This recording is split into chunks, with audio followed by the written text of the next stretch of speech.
백설공주의 마지막 장면은 왕비가 석탄불에 시뻘겋게 달구어진 쇠신발을 신고서 쓰러져 죽을 때까지 춤을 추어야 하는 형벌을 받으면서 끝이 나게 됩니다.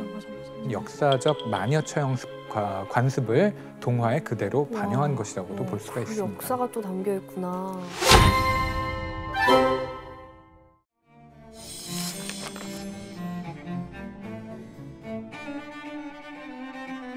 자, 여러분도 백설공주의 줄거리는 다들 잘 알고 계시죠? 네. 예, 한 왕비가 백설공주를 낳고 죽은 다음에 왕재혼을 하게 되고요. 그리고 이후에 백설공주의 미모를 질투한 왕비가 사냥꾼에게 백설공주를 죽이라고 명령을 하죠. 그렇지만 백설공주는 오두막에서 7난장이와 계속 살아가고 왕비는 공주를 죽이려고 3번이나 찾아가게 됩니다. 아, 3번이나. 마침내 백설공주는 독사과를 먹고 쓰러지게 되고요.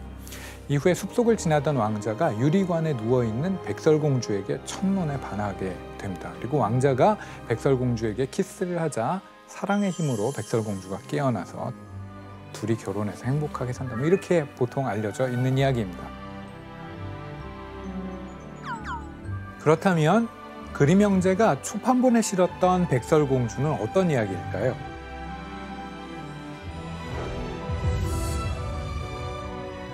백설공주는 백설공주의 친엄마인 왕비가 바느질을 하다 손가락을 찔려 피를 흘리는 장면으로 시작하죠. 우리가 동화를 읽다 보면 바늘이나 물레에 찔려 피를 흘리는 여성들이 자주 등장하는데 이것은 무엇을 상징하는 것일까요? 혹시 그 출산? 여성들이 한 달에 한 번씩 그런 것일 수도 있고요. 바늘이나 물레에 찔려 피가 나는 건 남성과의 성적인 접촉을 상징할 수도 있습니다. 혹은 이제 아주 어린 여성일 경우에는 이것이 첫 번째 월경을 상징하는 경우들도 있고요. 이건 뭐 반드시 그렇다고 믿어야 되는 것은 아니고 이제 이렇게 해석을 할 수도 있다라고 하는 거죠. 백설공주에서도 첫 장면에서 왕비가 바늘에 찔려 피를 흘린 후에 곧 딸을 낳게 되고요. 그렇죠? 그리고 바로 그 딸이 바로 백설공주가 되는 겁니다. 자, 이후 이야기는 백설공주의 친엄마가 갑작스레 죽고 새롭게 왕비의 자리를 차지한 계모가 백설공주의 아름다움을 질투하면서 이제 본격적으로 전개가 됩니다. 결국 주체할 수 없는 질투심에 사로잡힌 왕비는 사냥꾼을 고용해서 백설공주를 죽여버릴 것을 명령을 합니다. 여기까지는 우리가 잘 알고 있는 이야기입니다. 자, 그런데 그림 형제 백설공주에서 왕비는 사냥꾼에게 백설공주를 죽인 후에 그 증거로 이것을 가져오라고 명령을 하거든요. 이게 뭐였을까요? 머리 아니에요? 내장? 머리카락? 머리. 내장. 내장? 내장이요? 자, 왕비가 증거로 무엇을 가져오라고 한 건지 1812년 초판본에 이렇게 기록되어 있습니다. 아니, 혜성 초판본 다 읽었네, 보니까. 왜 알고 있지? 혜성 씨가 한번 읽어주실래요? 왕비는 사냥꾼을 불러 말했습니다. 백설공주를 숲으로 데리고 들어가 멀리 떨어진 인적이 드문 곳으로 가거라. 거기서 공주를 찔러 죽이고 그 증거로 내게 공주의 허파와 간을 가져와. 내가 소금 간을 해서 끓여 먹을 테니까. 네, 끔찍하죠. 바로 공주의 허파와 간을 가지고 오라고 한 겁니다. 내용을 들어보니까 어떠세요? 순대를 좋아하시는 분 같은데. 소금 간. 네, 순대는 간하고 간하고. 근데 왕비가 콕 집어서 허파와 간을 가져오라고 한 이유가 뭘까요? 허파와 간은 왕비가 백설공주의 확실한 죽음을 확인하고 공주의 아름다움을 자신의 완전한 소유로 만들려고 하는 그런 장치예요. 그래서 왕비가 백설공주 것이라고 믿고 멧돼지의 허파와 간을 직접 요리해서 먹는 내용이 나오거든요. 근데 이런 왕비의 행동이 좀 왕비를 더욱 악한 모습으로 묘사를 해서 그 성과 악을 되게 극명하게 보여주려고 하는 것 같아요. 백설공주처럼 되려다가 멧돼지처럼 되겠네요. 아, 네. 게다가 그림 동화 초판본에는 지금과는 전혀 다른 한 가지 설정이 더 있었습니다.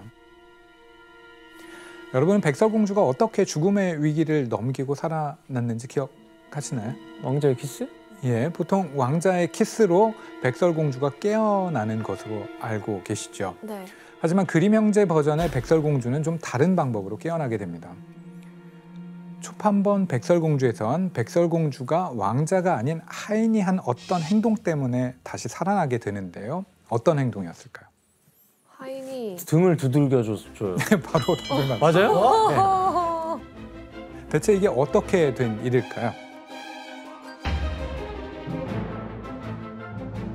왕자의 명령으로 계속 유리관을 들고 다녀야 했던 하인 중 한 명이 이딴 죽은 여자 때문에 우리가 하루 종일 고생해야 되나? 라고 화를 내면서 관을 열고 공주의 등을 가격을 한 거죠.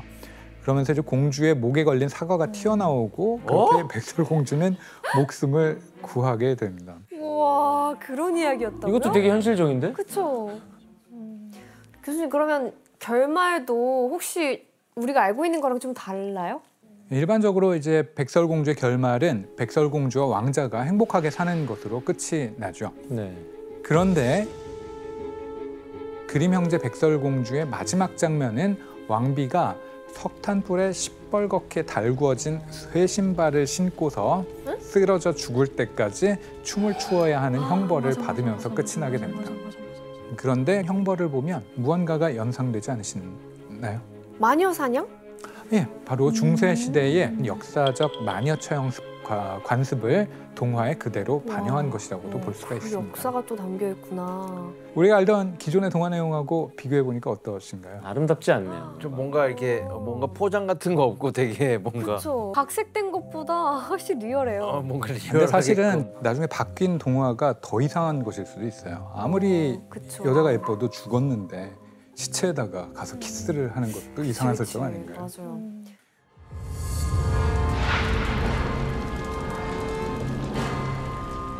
아니 뭐 경찰이 잡아요? 아니면 뭐 누가 마녀를 잡는 거예요? 네, 초기에는 종교 재판소에 소속된 종교 재판관들이 마녀를 잡아들이기 시작했습니다.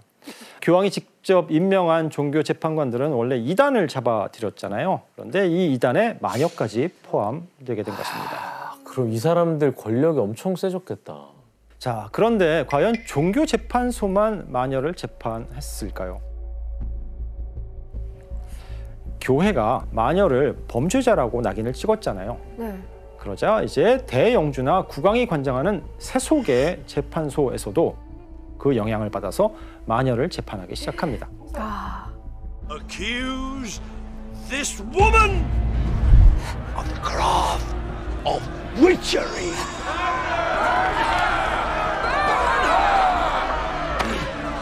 Behold the eyes of the demon. 교수님, 그러면 네. 재판을 하려면 고발이 먼저 있어야 되잖아요. 네. 뭐 어떤 식으로 고발이 이루어졌던 거예요? 지원 씨 만약에 고발하려고 그러면 뭘로 고발하시겠어요? 마녀나 마법 같은 범죄로. 있어요. 너무 어려 보인다. 뭐지 저 분위기는? 고마워. 갈게. 어디로 가면 돼? 재판이야. 예, 당시 유럽에서 이 마녀를 재판할 수 있는 제대로 된 법 체계가 갖춰진 것은 전혀 아니었습니다. 각 지역에서 재판관들은 자기가 갖고 있는 상식과 지식의 수준에서 그리고 자기의 기준에서 자의적으로 마녀를 잡고 처벌을 하게 됩니다. 자의적으로. 와, 최악인데. 그러면 이 시기에 과연 어떤 고발들이 있었는지 한번 확인해 볼까요? 먼저 살펴볼 사례는 1580년에서 90년대 프랑스에서 가장 많은 마녀 사냥이 일어났던 알자스 로렌 지방입니다. 이 지역에 유명한 치안판사 한 명이 있었는데 바로 니콜라스 레미라고 하는 인물입니다. 니콜라스 레미는 약 800명의 마녀를 사형시킨 걸로 유명합니다. 와. 그중 하나만 소개해 드릴게요. 한 농촌에 여인이 살고 있었습니다. 여인의 이름은 마리에트. 그런데 이 마리에트가 이웃에 사는 클라우드라고 하는 남성과 말다툼을 벌이게 됩니다. 다 같이 일해놓고 클라우드가 나중에 집에 갈 때 더 많은 건초 더미를 가져갔다라는 이유 때문이었는데요. 마리에트는 클라우드에게 크게 화를 냅니다. 그런데 말다툼이 있고 난 그 이후에 이상한 일들이 벌어지기 시작합니다. 클라우드의 아이가 죽어요. 그리고 클라우드 집에서 키우던 동물들이 갑자기 떼죽음을 당하게 됩니다. 이 불행은 클라우드 한 사람으로 그치지 않습니다. 마리에트가 사는 마을에서 또 다른 남자가 갑자기 병에 걸리고 또다시 닭들이 집단으로 폐사하는 사건이 발생합니다. 흑사병이구나. 이제 사람들은 마리에트를 의심의 눈초리로 바라보기 시작합니다. 그리고 여기에 근거 없는 말들을 하나 둘씩 붙이게 돼요. 즉 마리에트가 검은 염소에 올라타는 것을 봤다라는 주장이 나오는가 하면 마리에트가 악마를 소환해서 사람들을 저주했다라고 주장하는 사람들도 나오게 됩니다. 이쯤 되자 처음에 이 마리에트와 말다툼을 벌였던 그 클라우드가 마을 대표로 나서서 마리에트를 아예 마녀로 고발해 버리게 됩니다. 그냥 자기가 미운 사람 고발한 거네요. 심지어 피해 입었던 사람들. 자, 이런 황당한 고발로 인해서 재판이 벌어진 사례는 사실 되게 많아요. 결국 마녀 재판은 사실상 각종 복수의 수단 또는 이해관계가 걸린 싸움에 이용되는 도구로 사용됩니다. 올리비아 씨, 그때 진짜 어이없는 이유로 마녀로 몰린 사람도 있었을 것 같아요. 그 가족끼리 그 재산 그것 때문에 또 많이 싸우고 그냥 반항하기 위해서 우리 엄마가 마녀다라는 그런 소문을 퍼뜨리는 애기도 있었고 뭐 정말 다양했던 것 같아요. 굉장히. 그 당시에는 잠을 너무 깊게 자는 이유로도 고발된 사람들이 있었어요. 예. 왜냐면은 잠을 깊게 자면 악마를 만난다는 그런 의심이 있어가지고. 그럼 잠을 깊게 자는 거를 고발할 정도면 죄죠. 거의 뭐 부부네요. 그래서 가족끼리 정말 거의 가족끼리 거의 고발을 하네. 사실 이때 대부분의 피해자들은 혼자 사는 여성이나 노인, 즉 사회적인 보호망이 약한 약자들이었는데 특히 마녀로 많이 몰렸던 이들 중에는 산파가 있습니다. 당시 정식 교육을 받은 의사들은 오랜 세월 축적된 경험을 가진 산파들을 자신들의 경쟁 상대로, 직업적인 경쟁 상대로 여겼거든요. 그래서인지 온갖 헛소문을 퍼뜨려 이들을 마녀로 몰아세웠던 겁니다. 즉 직업적인 특성 때문에 산파들은 다른 여성들보다도 마녀로 지목될 가능성이 더 높았던 것입니다. 아, 끔찍하다. 예, 그렇다면 이렇게 고발당한 사람들은 과연 어떤 재판을 받았을까요? 벌써 무서워요. 무슨 짓을 할지. 지금부터 악명 높았던 그 마녀 재판의 과정을 들여다보도록 하겠습니다. 재현되나요? 무서운데요.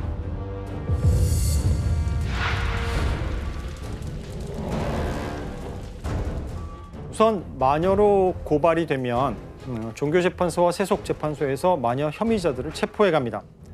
이때 순순히 끌려갔을까요? 아니면 저항했을까요? 당연히 저항해야죠. 감정 없는데. 경우에 따라서는 특수한 수단, 특수한 도구를 사용해서 이들을 통제했는데 그게 뭘지 그림을 보도록 하겠습니다.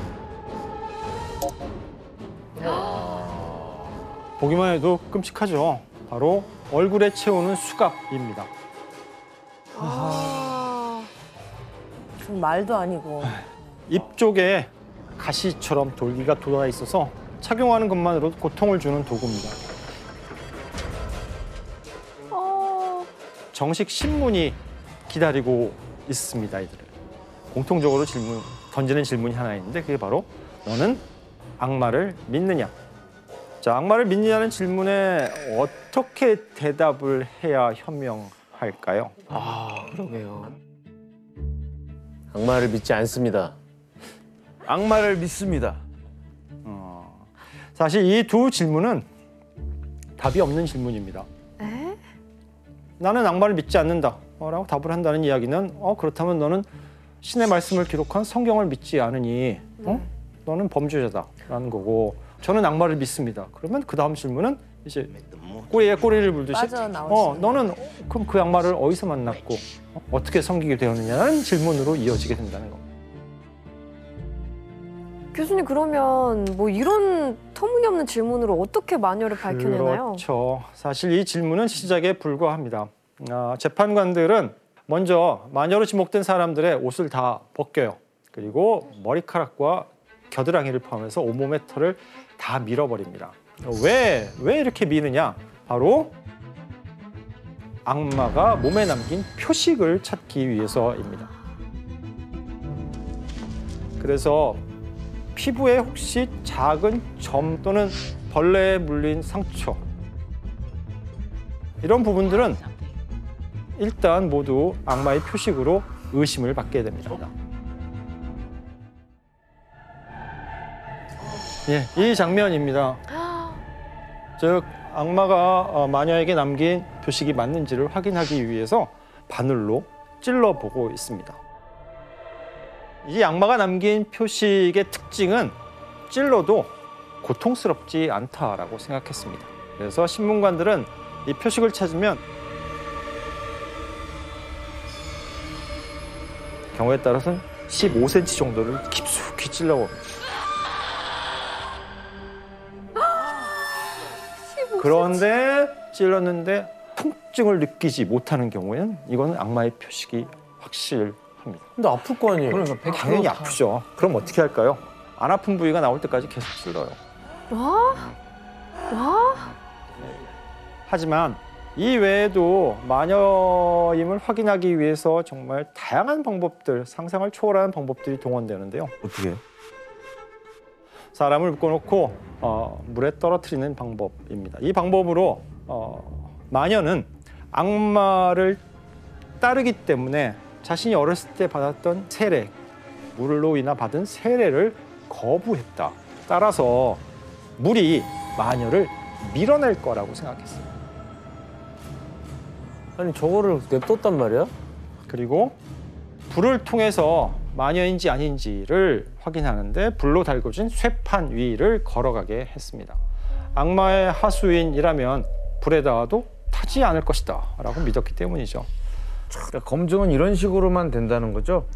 당시 이 바늘 찌르기나 물 실험 또는 불 실험보다 더 중요한, 반드시 입증해야 하는 과정이 있었습니다. 그것이 바로 자백입니다.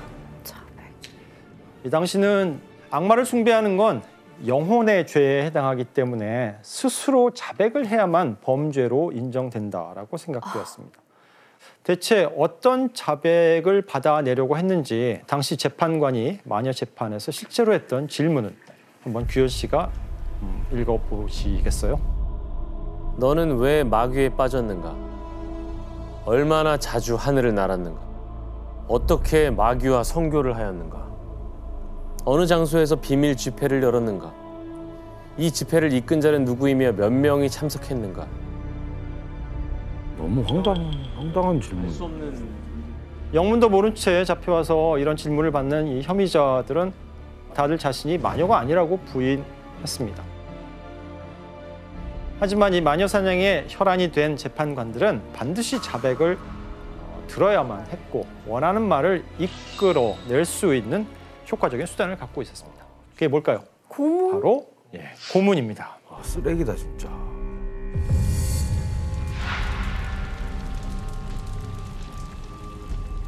이렇게 마녀로 고발을 당한 사람들이 자백을 받기까지 어떤 고문을 받았는지 끔찍하지만 그림을 잠시 보도록 하겠습니다. 알고 싶지가 않다.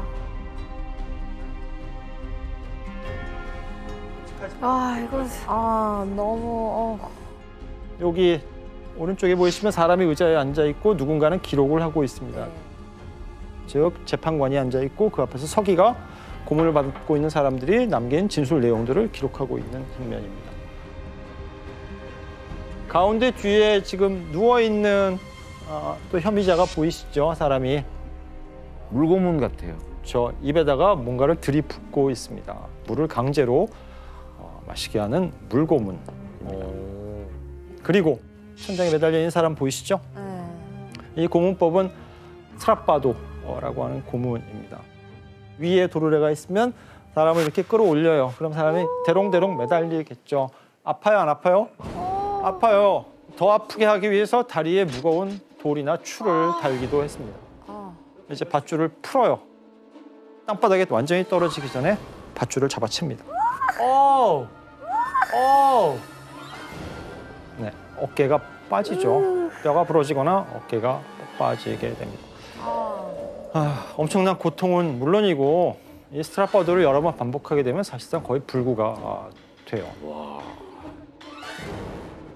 마녀로 고발당한 사람들은 이렇게 끊임없이 잡혀 들어왔고 수많은 사람들이 뒤엉켜서 그야말로 잔혹한 고문이 자행되는 신문실에 이 처참한 광경이 만들어지게 됩니다. 지옥이 있다면 아마 이런 데가 지옥처럼 여겨졌을 거예요. 정말 끔찍한 것 중에 하나가 이렇게 물을 억지로 먹이면서 천이랑 부드러운 천이랑 같이 이렇게 삼키게 하고 한꺼번에 확 이렇게 땡기는 그런 고문도 있었어요. 끔찍해. 그래서 고문은 뭐 상상 초월했죠. 저도 들었던 것 중에 하나가 이를테면 가시 박힌 의자 있잖아요. 거기 앉게 하는 거. 한 다음에 아래서 이제 불을 지피는 그런 경우 있었고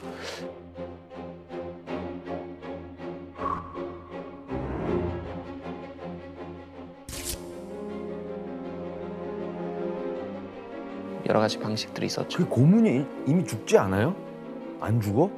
이렇게 고문을 받으면 저라도 자백을 할 거예요. 이렇게 고문이 이어져도 사실 처음에는 대부분의 사람들이 자신이 마녀라고 순수히 자백하지는 않아요. 또 자백을 끝내 안 하는 이유는 마녀 재판에서 마녀로 심판을 받으면 죽어서 천국에 들 수 없다라고 믿었기 때문입니다. 하지만 끝까지 고문을 버텨내는 사람은 거의 없었습니다. 한계에 다다르게 되면 마녀 집회에 갔다. 악마와 성관계를 했다. 아기를 제물로 바쳤다. 등등의 온갖 증언을 하면서 소문으로 들었던 이 마녀에 대한 온갖 이야기에 살을 붙이고 또 살을 붙여서 자신의 죄를 만들어내는 겁니다. 아니 근데 이게 마녀 재판을 담당한 게 그냥 어줍지 않은 곳이 아니라 진짜 교회랑 영주들이랑 왕인데 본인들의 그런 시민들이랑 교인들이잖아요. 어떻게 이렇게까지 잔인할 수 있냐고요? 네. 이 시대에는 마녀를 인간이라고 생각하지 않았기 때문입니다. 뿐만 아니라 재판관들은 실제로 자신들이 정의의 편이라는 것을 절대로 믿어서 의심치 않았습니다. 프랑스에서 마녀 재판으로 악명이 높았던 한 판사가 남긴 말인데 한번 지원 씨가 읽어주실래요? 나는 직접 보고 듣고 가능한 한 자세히 조사하여 그들로부터 진실을 이끌어냈다. 만들어진 진실이죠. 못된 인간 진짜. 재판관들은 마녀를 고문하고 자백을 받음으로써 나는 세상을 조금 더 깨끗하게 정화시켰다라는 확신을 갖고 있었습니다. 교수님 그러면 이제 내가 마녀다 이렇게 자백을 하면 뭐 처벌만 남은 건가요? 마녀로 밝혀진 혐의자들이 향하는 곳은 딱 하나예요. 한 곳이에요. 바로 화형대입니다. 그것도 공개적으로 이루어지는 화형장입니다. 와 진짜 짱. 수많은 사람 앞으로 끌려온 이 마녀들은 처형을 위해 여러 가지 절차를 밟습니다. 먼저 재판관이 긴 판결문을 읽게 되고 피고의 죄상을 구체적으로 나열해서 모인 사람들에게 다 듣게 합니다. 죄목을 들으면 사람들은 당연히 분노하게 되고 마녀에게 돌을 던지고 또 분풀이를 하게 됩니다. 그리고 마지막 단계에 이르면 그리고 마지막 단계 최후의 단계에 이르면 이제 사형에 처해지죠. 그림을 볼까요?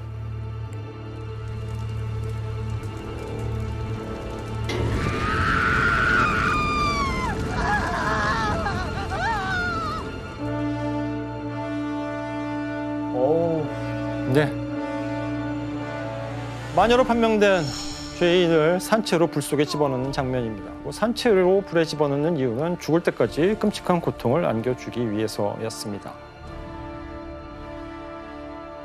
네, 여기서도 다 몰려있네요. 보면 기둥들이 막 서 있죠. 네.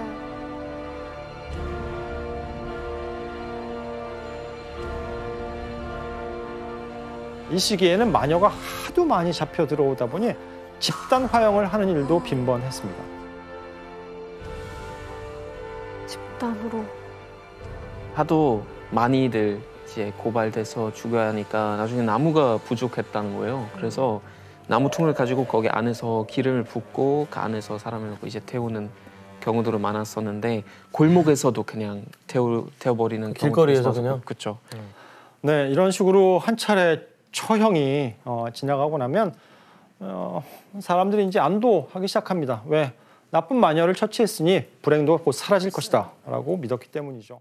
사장님! 오픈합니다. 웰컴 아시안마켓. 이거 없어? 오픈합니다. 아마추어. 오픈합니다. 오픈합니다. 오픈합니다. 오픈합니다. 땡큐. 웰컴 아시안마켓.